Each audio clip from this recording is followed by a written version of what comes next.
What's up, guys? David DeSell here, your host of the Business with the Boys podcast. And I am pleased to bring to you today Daniel McCauley, and he is the founder of Ultimus Engineering, a faith-based, family-owned firm out of Texas.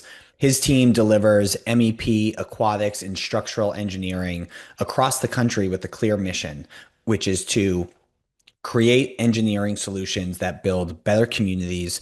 And with over 13 years of experience, two master's degree, and a professional engineering license, Daniel brings both technical expertise and business leadership. He and his team excel through a focus on building strong relationships and clear, consistent communication that helps clients complete projects better, faster, and more cost effectively. And I think what you'll find when you listen to this episode is Daniel is not your typical engineer.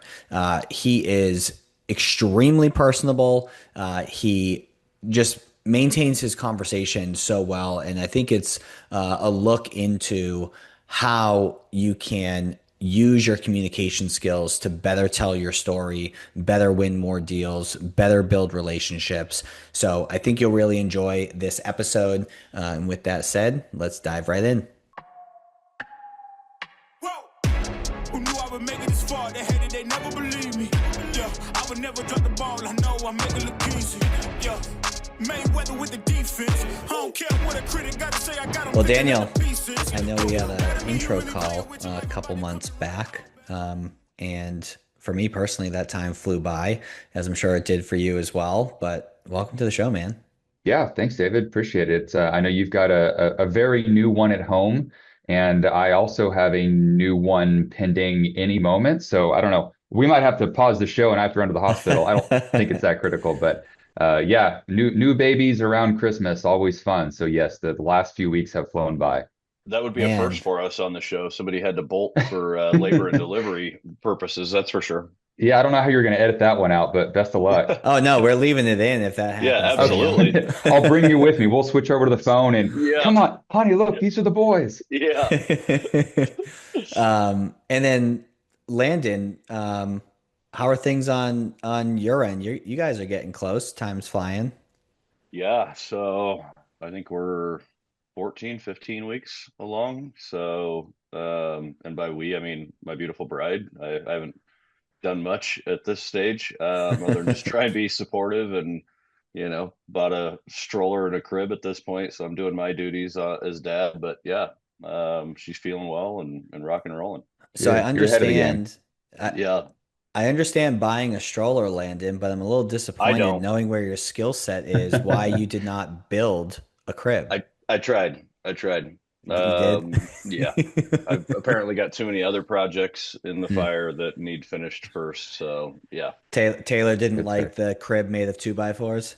No, I told her, I said, rather than this fake walnut looking one, I could build a real walnut one. And she's like, how about you finish up the walnut kitchen chairs you were supposed to have to me like a year ago? And I was like, all right, touche. Well, if you like that, I built my son, who's 3 now. I built his floor bed for him, and that was Love his that. first birthday present. So I can send you some pictures or some plans of Yeah. what I did for that. It's not 2x4s, but there's some wood slats, and I got all my materials from Lowe's. So Okay. yeah, it serves the purpose. Well, the nice thing about this crib supposedly is it's supposed to get him through like age 5 because it converts into all this other shit There too. you go. So Okay, yeah. Yeah, planning ahead. we were Uh-huh. told the same thing with our crib. The challenge is the extra pieces, remembering where you put them. So when you start converting it, you're not like, shit, where'd that half wall piece or whatever it is, where'd that go? Yeah, It's called keeping the box, David. which is only important if you plan on having more. So similar to the bed I built, it has rails that roll wrap all the way around it. So when he's younger, can't get out or escape. It had a gate and everything. Well, when he got to the point he didn't need those, it kept the headboard and the footboard and all those little pegs and all that stuff. I tossed it. So like, I'm never going to find those. I'm not going to have a place to store them. If I have to build another one, great. But this is going to be his bed. It's an extra long twin. So it'll grow with him. But anyway, yeah, I feel Sweet. less bad about throwing stuff away that I got out of the lumber yard than maybe something you found on a I fancy I website. did build my daughter her first like legit bed There once you she go. kind of graduated from the little kid stuff. So I've done one, but yeah, I've got so many projects going on all the time. It's yeah, So Yeah, probably that's fun. last thing, Daniel, before we hop into who the heck you are and what we're doing here. Um, so we saw this idea on Instagram, and this could be helpful for both of you, but also for folks listening who have kids. I think it's a genius idea. So when you think about as kids get older, not at my daughter's age when she's still somewhat of a potato, she doesn't need toys right now, but as she gets older, you run out of storage quick because of all the toys that you get for them, that other people get for them. So we saw this on Instagram where what this family does is a couple weeks before Christmas, they make it this whole thing where they're like, all right, go and collect any toys that you want to send back to the North Pole to be able to share with other kids. Santa and his elves will clean them up, fix any of them that are broken, this and that. And they put them in bags and boxes, put them by the tree. The parents just put them in their car when the kids are in bed and bring them to Goodwill. But it's a pretty clever way to get your kids to declutter what they otherwise would be upset getting rid of. So just I figured I'd share love that. That is awesome. Brilliant. I love the life hacks people come up with.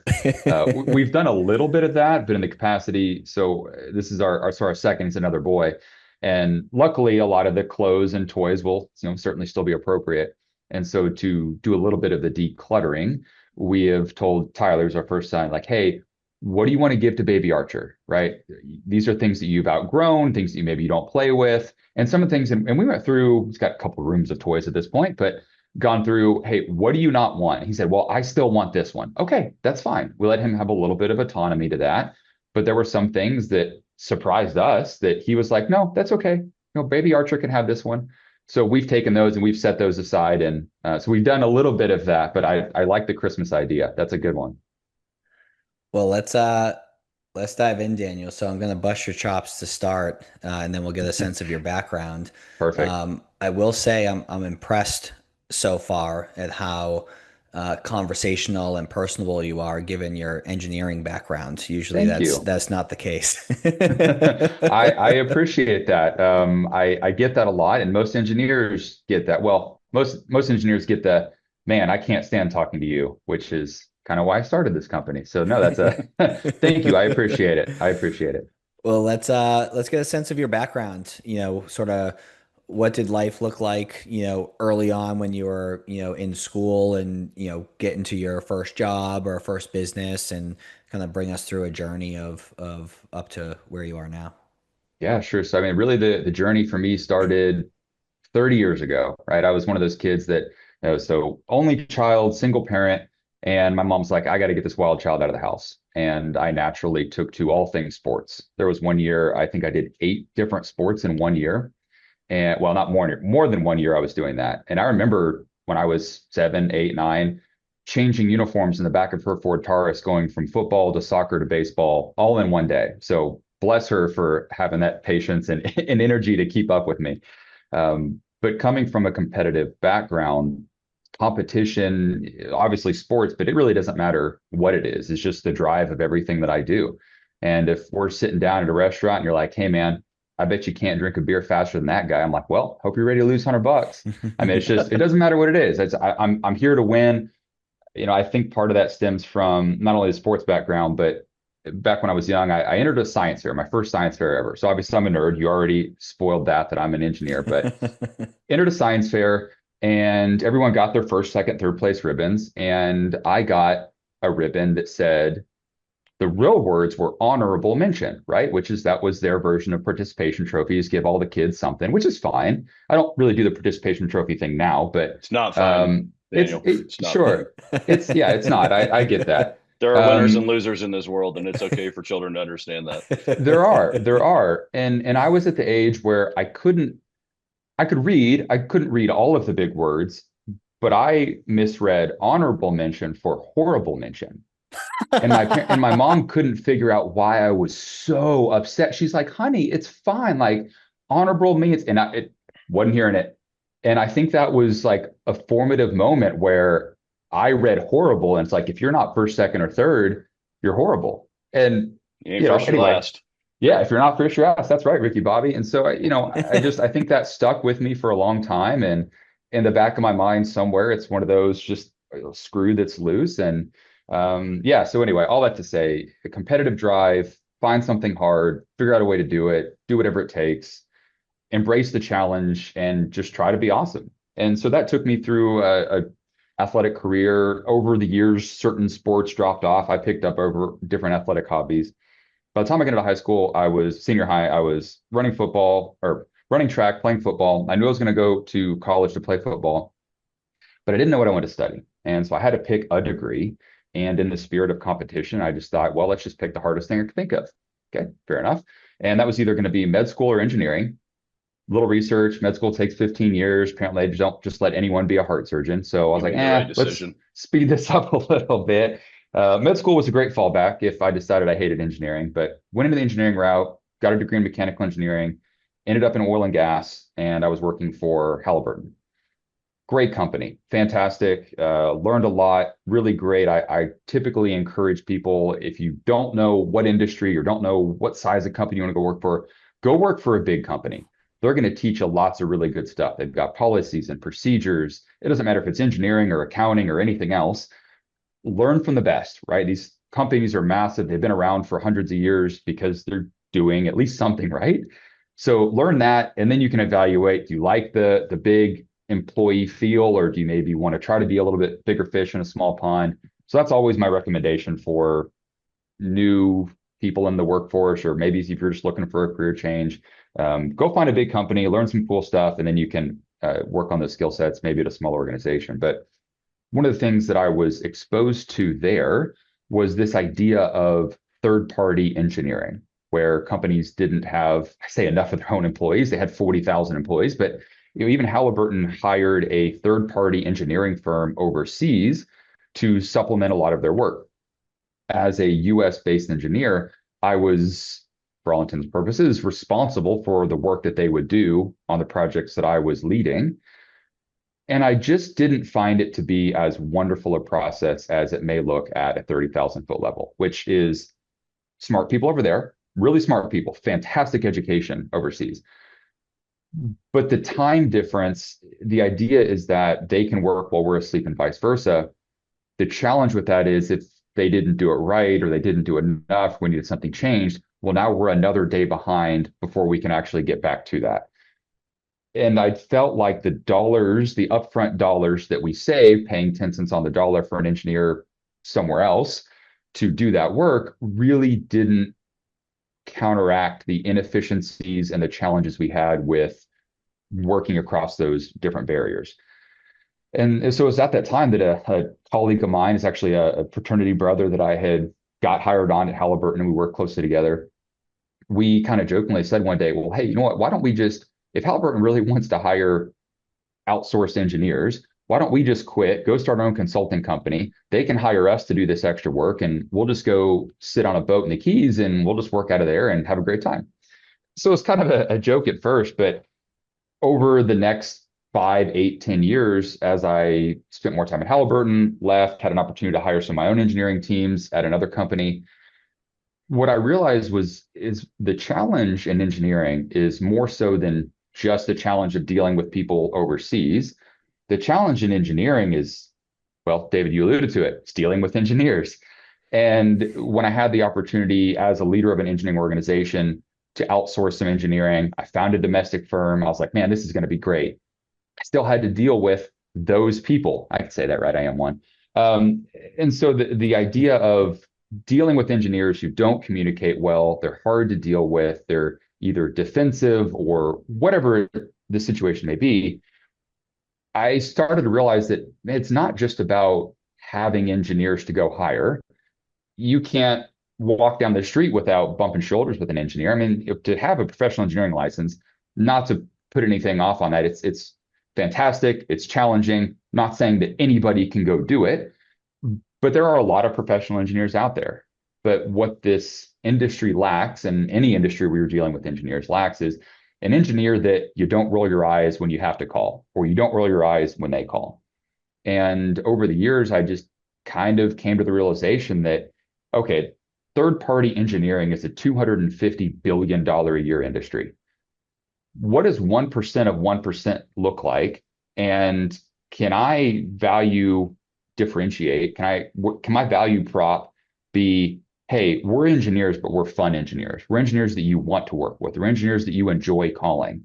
And that essentially was the formation of Ultimates Engineering, where we focus on building relationships through laser focused communication. We call you when there's an issue. We pick up your call when you call us. We put engineers in direct communication with our clients.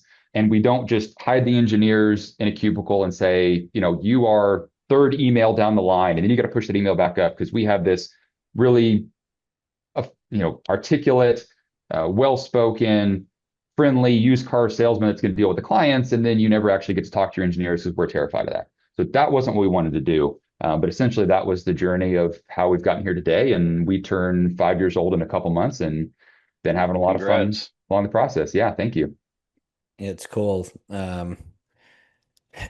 Basically seeing an issue, turning it into an opportunity, and then capitalizing on that opportunity. Also, weirdly enough, and I don't know if you use this joke throughout your life, but if you don't, you can steal it. So my mom actually had a Ford Taurus as well. So, I'm used to driving in those wagons. She had a silver one. We called it the Silver Bullet, but I'm also an only child. So I'm glad to hear that your parents stopped at perfection, as well. That's right. Yep. Landon's heard that too many times from me. He's sick of it. Yeah. But it's, the real thing is he was a huge pain in the ass, and they were like, "We don't want to do this again." That's what people who aren't only children say. Exactly. Exactly. So what I'm curious about, and I love the story from, working in a large organization, getting to understand how they run things, having the ability or freedom, if you want to call it that, to hire your own teams, realizing how much of a painful process that could be, and that there's a solution to that. It just needs to be created based on the vision and the ideal scenario that you have in your head, and then having the audacity to go from your standardized paycheck that you're used to then taking a risk on yourself and your partners and other folks that you brought into the organization. I am curious. So when you're looking to bring engineers onto your team, is it let's assume that they're all skillful, and you want to make sure that they can also be client facing.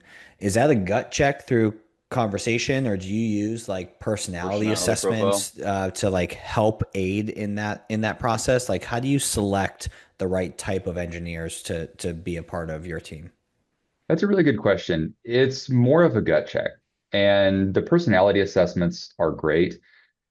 You don't really need a full-blown 30-minute personality assessment to know if you like someone in the first 5 minutes. And that's kind of what I use. And it starts with, sometimes these are people that I meet organically, sometimes they're referrals through other partners in the industry, and sometimes depending on the position and what we need, we have a handful of recruiters that we work with. What I tell the recruiters when they're vetting new candidates is, put yourself in this position. Assume you're me. You have a client dinner. Last minute, something comes up, I don't know, have a baby, and you can't show up. Can I call this engineer, and can I have that engineer go to this client dinner on my behalf and still have that client be a client at the end of dinner? Well, they call me and say, Daniel, thank you for not showing up. This was the best dinner I've ever had with an engineer in my life. It's amazing that you're able to find these kind of people. That's the type of engineer, that's the personality that we look for in new people that join our organization. You can figure that out without knowing someone's an ENTJ or they're an orange or whatever their disc number is. So it's a little bit of both. I mean, those things are valuable. I think the benefit that those personality assessments have is more so within team members. I've been doing this enough, and leaders of organizations typically deal with enough people where they know someone's communication style without having to have that formally written down. Where I think that those personality assessments can be valuable is actually between members of teams, and maybe even between organizations within companies who aren't as familiar with dealing with people or understanding that, hey, well, when I come in, Jennifer doesn't like to be blown up about what she did last night. She needs her coffee. She needs to kind of ease into the day, and she doesn't want to share her life story. First thing Monday morning, not that she doesn't care about what you did last weekend, but let her ask you, right? And so I think that that helps communication between team members. And if they aren't familiar with those different personality profiles, that's when those tests are most helpful. For those of us who understand and know it, I don't want to say that it's not necessary, but it's just not something that I personally use. But I do think there's a lot of value in them, and there's a million of them out there. But yeah, that's just not something that I personally use, because really it's more of a, hey, look, if I can get on a phone call or a Zoom or a Teams meeting and we're having an initial interview, really I've ended interviews in less than 10 minutes, because I know that this person, while they may be a great professional engineer, they've got the resume for the credentials, but I know they're not going to be a fit for what we need, which is for that person to feel comfortable and for me to feel comfortable to pick up the phone and call a client, head into their office, have a meeting, have a design review, whatever it's going to be, without having a quote unquote chaperone, which is what you get a lot of times with engineers. You have to have a project manager. You have to have an account manager. I don't have time for that. Our company doesn't have time for that. And I don't want to spend money on it, because every dollar that we spend on a chaperone is more money that we have to charge our clients. And it just bogs the whole process down. And in construction, everything is better done 2 weeks ago for 10% less. And if it takes me 10% more and an extra 2 weeks to have a chaperone for an engineer, then we're kind of out of the running. So, Daniel, what you said mechanical engineering? Is that all you guys do now, or have you opened it up to other divisions, or Yes. where do you guys specialize? Yeah. So my background is mechanical. I'm a mechanical engineer. Our company offers 3 disciplines within the construction industry. We offer MEP, which is the design of mechanical, electrical, plumbing, mechanical being the HVAC systems. The second pillar is aquatics engineering, where essentially we design everything from koi ponds to water parks. And the third is the structural engineering, which is where we work on the foundation and framing designs of various buildings, commercial, industrial, residential, but the concrete foundation, and then steel, concrete, wood framing members. So kind of a 3-headed approach. And it's been great because those businesses are roughly equal on a third across the entire business. There are some opportunities where we can bring in all 3. Let's say we're designing a new hospitality or multifamily or amenity center for residential development. We can bring all 3 of those disciplines in and have a turnkey solution for the client. I asked that for selfish purposes, and hospitality is exactly where I was thinking. So yeah. Perfect. Yeah, we do a lot of that, from remodels to ground up. Perfect. Looking forward to it. Well, for those who may not know, aka me, with what you just said, where my mind started to go, and this is just my ignorance, is that also what architects do? What's the difference between what you guys do versus an architect, just from my own understanding? Or is it similar, you just call yourselves different things? Yeah, great question. So the architects tell you what the building is going to look like. The engineers tell you how that building is going to stand up and how the building systems are going to function. So the architect draws a pretty picture and the engineer tells you how to put it together. Or if you can, because sometimes the picture's too drastic and it's like, no, you're crazy, this will never work. Right. That's right. Yeah. The engineers are kind of the sanity check for the architects. The architects are generally the visionaries. They're more the creative spirit. And so when a client, a developer, if you will, has an idea, the architect will help extract all of that creative idea, the vision, the napkin sketches. They'll do a lot of times some architects even still do hand sketch work, but the architect helps extract the creative vision from the building owner, and they create essentially the envelope and the floor plan. So again, they tell you what it looks on the outside and how everything is laid out on the inside. So they look at things like ADA and emergency egress, size of rooms, number of doors, all that kind of stuff. The architect will figure all that out. And then they say, okay, well, this building needs to be 30 feet tall, 50 feet wide, 100 feet long, and has this much span, clear span on the inside because the client needs to be able to drive an 18-wheeler through it. Okay, great. Engineer, go. So the engineer will tell you, okay, based on your envelope that you've drawn up, here are the sizes of the members. So this needs to be a 20-inch beam that spans this distance to be able to carry the load for deflection and whatever have you. We design the foundation, so based on some other consultants, so we know what kind of soil properties are maybe under the building.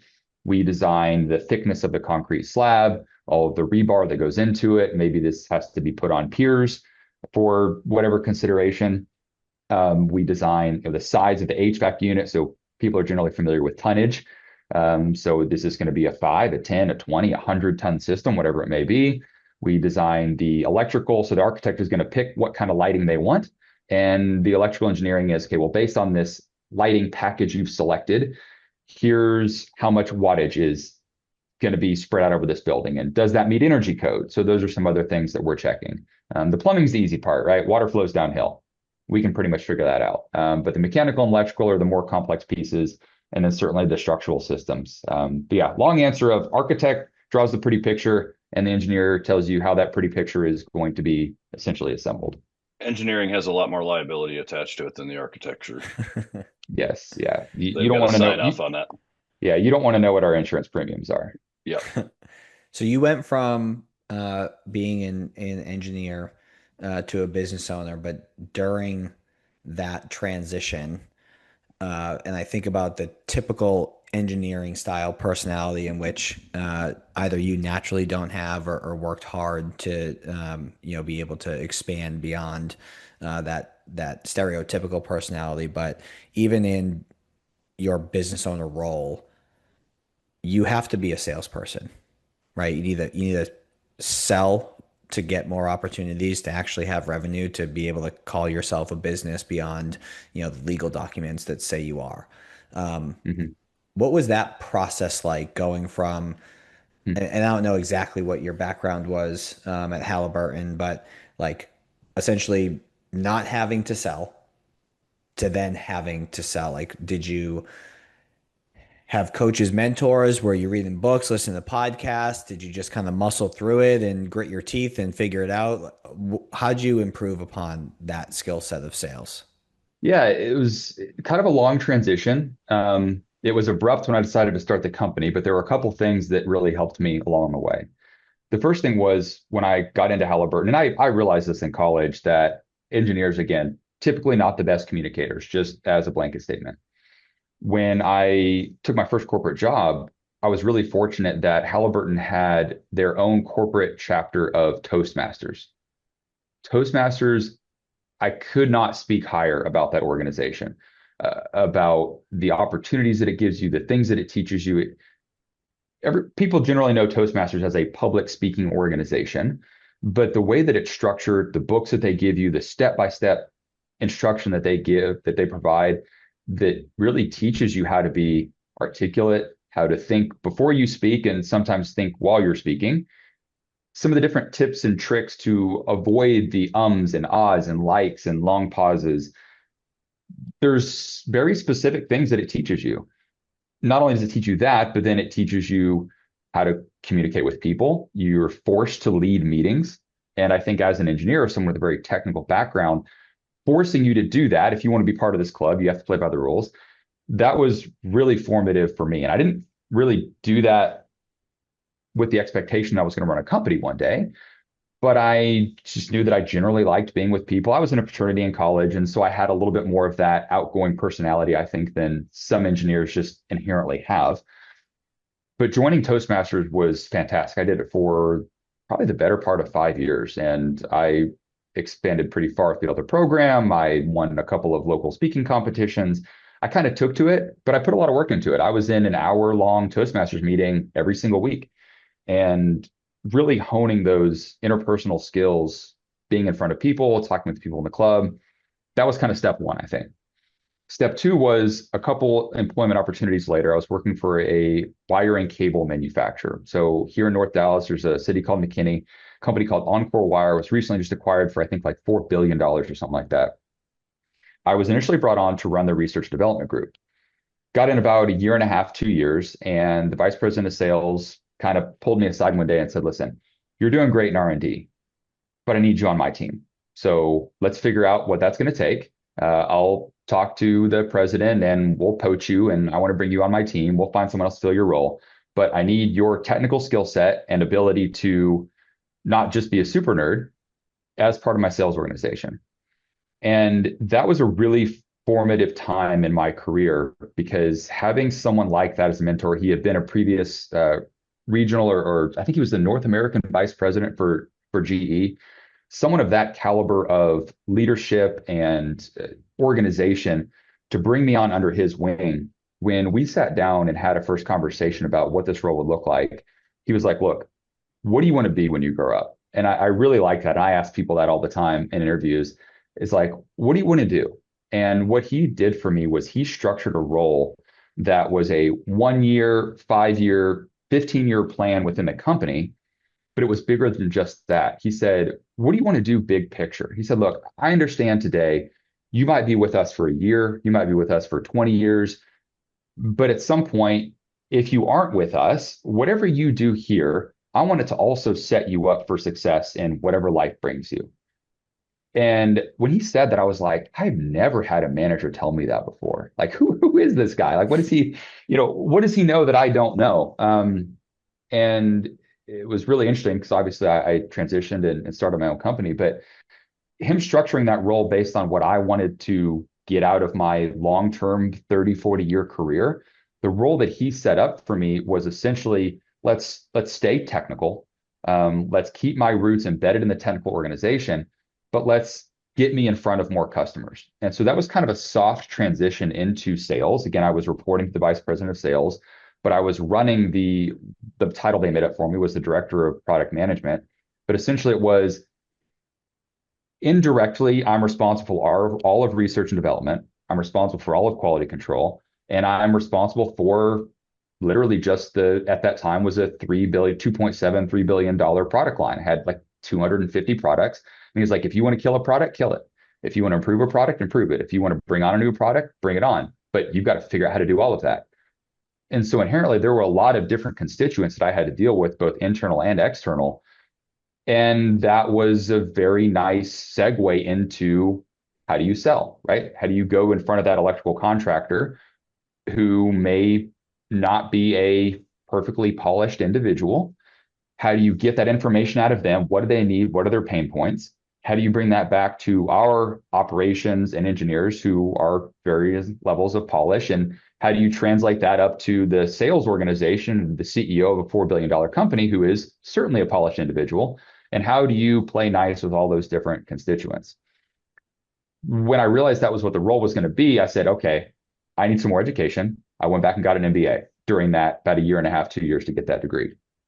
So through that, there was kind of a nice, it was some trial by fire, but there was a really good transition through some mentorship and some guidance and working with someone who had dealt with thousands or tens of thousands of employees in his career. To have someone like that have my back, to see what my skill set really was, which was to be very technical, but also to be able to take that technical language and relay that to varying degrees of technical understanding, but to do that to not only better myself, but to better the organization. And so that was kind of soft transition number one or number two.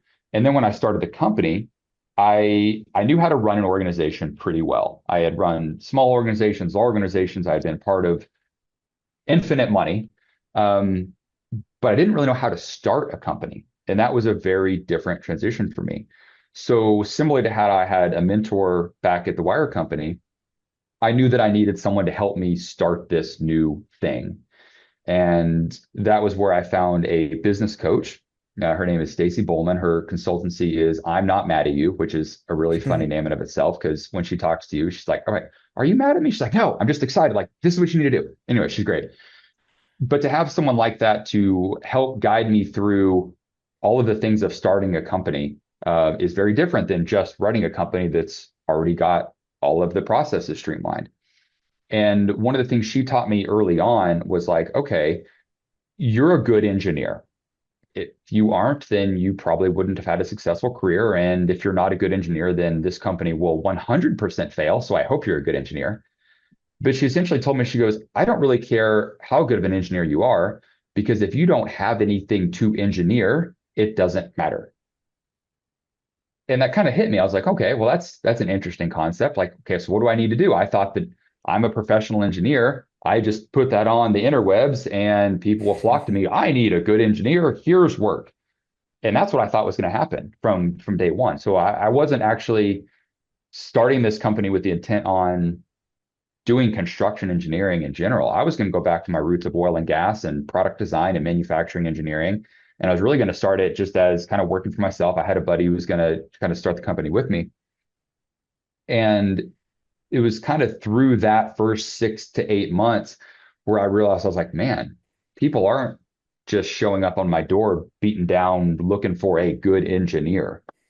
And so what I realized through her guidance was, it doesn't matter what your business is. It doesn't matter if you're selling engineering, if you're designing rocket ships, if you're slinging macaroons in a food court. If you can't market your product, if you don't have a value prop, if you don't have a differentiation, it doesn't matter how good your product is. One, if people can't find you, but two, if people don't understand why it's better than someone doing the exact same thing next door, your company will not succeed. And I think now that I've been through this and I've seen a lot of things, I think that's really the driving force behind that statistic, whatever it is, like 80% of businesses fail in the first 2 years, something like that. It's astronomical. I really think it's because people are really good at their craft. They're a great woodworker, or they're a great car mechanic, or they're a great engineer, or they can beautiful design for artwork, whatever it is, but they're so focused on that craft that they don't get that craft in front of the public eye. And whether or not they make it through that first 2 years, or the next kind of checkpoint is roughly $3 million in 5 years, that's that next step that people can't get across because they don't know how to expand, and they can't get out of their own way of, I'm no longer just working out of my garage. I'm no longer just doing this artwork and selling it at the flea market. I'm growing a business. And so transitioning from a solo prop to having a handful of employees, taking that next step, 5 years, $3 million, those are specific thresholds that as business owners, you have to figure out, what lane do you want to play in? Where do you want to be? Are you working for yourself? Are you just trying to keep food on the table? Or are you growing a corporation? And if you are, there are certain things that you have to do that are just a little bit different depending on what your realistic expectations are for your company. Along those same lines, one of the last sort of topics before we begin to wrap up, along those same lines, and one thing you'll come to learn about Landon and I is we love connecting folks. And through that, whether it's directly or indirectly, we always benefit, shortly thereafter when we're trying to be helpful to other people. Landon and I also enjoy networking with folks. And I say that term loosely, like I don't think you'll catch Landon and I at like networking events. But we know how to navigate through relationships and be helpful to other people and in turn get helped back. So along the same lines of like marketing and getting the word out there, what's your view on quote unquote networking and connecting other people, and how has that impacted, where you are today? Givers gain 100%. If you introduce other people to other people and you make recommendations and you put good people in contact with other people, that will always come back. Call it karma, call it whatever you want. But I believe in that wholeheartedly. That's being part of relationship building communication. That's one thing we do really well. If I get a call from a developer or an aspiring developer that says, I don't know anything about anything, I want to build a thing, I don't know where to start. I get this quote all the time, verbatim. I know engineers know things, so I called one. And if they don't have an architect or a general contractor or a landscape architect or a civil engineer or a soils geotech company, we can put you in contact with anyone and everyone. And a lot of times, those engineering services that we offer, that could be 6, 8 months, a year down the road from when someone wants to start really putting together pieces of building a building. And we know that we may or may not even hear back, but those consultants that we put in touch with them will remember that. And those clients, if they have other people where, hopefully they call us back when they're ready for our engineering. Hopefully our consultants or our industry partners bring us into the fold when it's our turn. But that's so valuable, right? You spend 30 minutes making a connection. You may not even think about, hey, this may never come back to me, but I can't emphasize that enough. So I am in a networking event. It's funny you mentioned that. And the president of that networking event, he tells us all the time, he's like, you people really suck at business. I'm like, what does that mean? It's like, you're more interested in connecting people and providing referrals and doing something where you may not make as much money on a project because you're trying to help someone else in this group out. He's like, that's not a good way to run a business. He says it jokingly, but I think it's really funny because there's so much truth to that, that the first time that good deed comes back around, you make all that back tenfold. So I couldn't emphasize that enough, is connect people. One of the things I'll ask you guys here in a little bit is, who do you want to have on the show next? Like, who's a good person to bring on for you guys? Because I've got a handful of people that I think are pretty articulate. They've got cool stories, started businesses, all that kind of stuff. So I'll make introductions for y'all for other guests. And you never know who you're going to be able to make a referral to. The car mechanic. Hey, one of my engineers coming to the office, car overheated. I've got a car mechanic, right? I'll send you to him and he'll send people back around. So yeah, kind of a long answer there, but could not emphasize the importance of that enough. I just like, for me, it's a selfish thing. And I know it is for David as well. Like, I just like seeing badass people do kick-ass stuff together, and For sure. whether I benefit from it or not, whatever. But like, when I meet someone and I'm like, I know they'll connect well, and they think alike, they'll go do crazy shit together, right? I love watching that from afar and going. So yeah, I think couldn't agree more. We call it give to get, right? It's like, For sure. but it's got to be completely selfless, right? Because again, you have to truly not care if it comes back, and I think people understand that, right? It's like, just go. You guys will be awesome. Enjoy. Well, to the president's comment to you, if he goes down that path again, you can just reply and say, no, I think you're misunderstanding. I am receiving income. It's psychological income though. And that's the bridge from where I am now to what will be real income, in the future. But like the amount of dopamine, that you receive. I mean, Sure. Landon, it was probably 7 years or so ago, introduced me to someone, one of his good friends, who's become one of my good friends, and we've done some work together, and we've launched a business together, and now that business is in the AI tech space, and it's absolutely cranking, and that's all because Landon was like, I like you, I think you'll like each other. You guys Go. figure it out, go from there. And this person that Landon introduced has become, one of my best friends. I love that.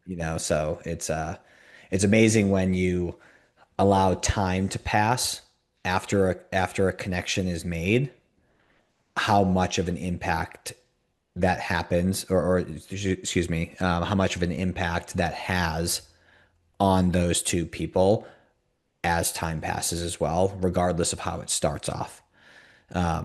So, but and to answer your question, Daniel, we are more than happy to get introductions to more guests, and if they check all the boxes that you just listed off, that's ideal. So, appreciate you keeping us in mind. But Yeah, of course. before we officially wrap up, one of the questions we ask all of our guests is a book that's had an impact on them. And I haven't read this book, but I've read some of John Maxwell's books. You made mention of the 5 levels of leadership. Talk to me about the impact that that's had on you. Yeah, it was really eye-opening. And the way that John Maxwell writes his books, he writes them for people who are experienced leaders and for people who don't know the first thing about leadership. And this is a really great book that covers both of those, well, bookends, so excuse the pun, but the idea of the book is there are stage gates on your leadership journey. And it starts with what he calls position. And position is essentially you have a role because it was assigned to you, and people follow what you say because they have to. It's the classic boss. I'm the boss. You report to me. You will do this because I say so, right? That's level one. Level two, and I forget exactly the names he gives all of them, but essentially the second step is people follow you because they want to, because they like you, and they start to respect, like, hey, this is kind of a guy that seems to have his stuff together, right? And then it goes through, maybe they follow you not just because they like you, but because they see some of the things that you've done. You're helping the organization grow. And they're like, man, he does good things. So I'm kind of following because of the model the way mentality, to take some terminology from another leadership book. And then the next one is people will follow you, not just because they like you, not just because of what you're doing, but because for what you've done for them. So we start to get into some of that reciprocity. Like, hey, man, my boss really had my back in that meeting. Like, I screwed up. He stepped in. He either took the bullet for me or he supported me, whatever. I'm going to follow him because he's helping me out, right? And then that last step, which is what they call the pinnacle, people follow you. This is sort of for who you are, what you represent, just this, your leadership transcends the immediate maybe connection between that person. And one of the things they talk about in that last stage is you create leaders who then create leaders. And that's the part that there is no level 6. There is no accomplishing level 5. That is just this perpetual state of being, I guess, if you will, of you may not even understand the full ripple effect of all of the people that you're influencing in their leadership or professional journeys. And that's the really cool part, because you really never know that you get there. Like, you don't get an award, there's no badge, there's no certification, right? I think that's the best part, right? Yeah. The best leaders I've ever come across don't even know they're leading. Sure. It's just their true, their true self.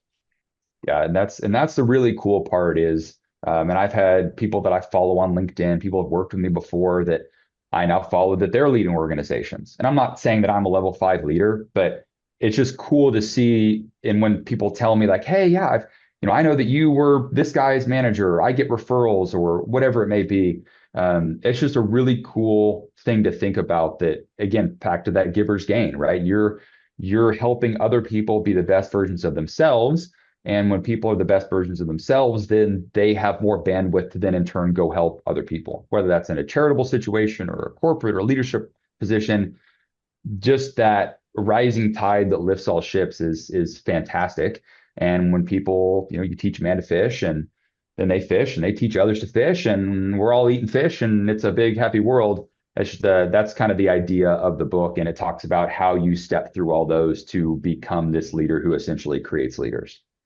Well, I don't know if you realize this or if you've done this other thing, but the manager at that $4 billion company seems to have had a big impact on your journey. So I don't know if you have given him a shot of dopamine and shared that with him, but maybe a good idea if that's yet to be done. I appreciate that. He is due a phone call, and I was going to actually pick his brain about some stuff. But you're absolutely right. I should follow up. So shout out to Kevin. Appreciate you. I don't know if he'll listen to this podcast, but I'll tell him to. And he's like I say, he's a big leader. He's a big business guy himself. He would love it. I don't know. Maybe he's a guy I can make the introduction to y'all for. But yeah, I will do that. That's a good recommendation. Love it. Well, Daniel, this has been wonderful. We appreciate, your time. Now, if I'm curious to be able to tag along with your story and see your progress, or as Landon alluded to earlier in the call, if I'm interested in what you do based on some projects that I have going on, where can people find you? Absolutely. We are available on pretty much all social media. We're on LinkedIn. So my personal profile, so again, my name is Daniel McCauley. I'm on LinkedIn. We have a company page on LinkedIn. Again, the name of the company is Ultimus, Ultimus, Ultimus Engineering. You can find us at the classic ultimasengineering.com. We've got the fancy email address, ultimus.engineering, website. You can always reach me by email, first initial, last name, DMcCauley at ultimasengineering.com. We're on all the social media websites. For all the cool kids out there, we're starting engineers on social media. Let's go. Engineers on social media. TikTok, he's about to and say. TikTok. Yes, I'm about to say TikTok. Yep. So our my executive admin, she's got a creative bone, and she's like, look, you get all these spam emails. I got this one spam email the other day, and the subject line of, tell me about your project, right? That's the submission form. The subject line that they wanted me to respond to was, it feels good. I want to know more. Like, well, engineering does feel good. I'm interested to know where you're coming from. But her idea is like, let's create a kind of a weekly or bi-weekly TikTok where we just read all of the most ridiculous stuff that comes through this spam email. And she's like, we're going to make a TikTok page out of that. So anyway, yeah, we're Facebook, Instagram, YouTube. We've done a couple of these podcasts. We're going to start splicing together some of the cool little snippets of different podcast videos to get people, obviously drive traffic back to y'all, which is great. So basically anywhere there's social media, we've got an X, haven't used it a lot, but I think we're going to start doing that more. So we'd love to follow, and we'll try to be as interesting and engaging engineers as engineers can possibly be. Love that. Awesome. Well, for everyone tuning in, we appreciate your time and attention. And Daniel, thank you for your time as well. We will catch you on the next episode. It's been a pleasure, David, Landon. Enjoyed it. Y'all be good. Talk soon. Peace. Whoa. Who knew I would make it this far? They hated, they never believe me. Yeah, I would never drop the ball. I know I make it look easy. Yeah, Mayweather with the defense. I don't care what a critic got to say. I got them picking up the pieces. That mean you really playing with your life. I'm about to come.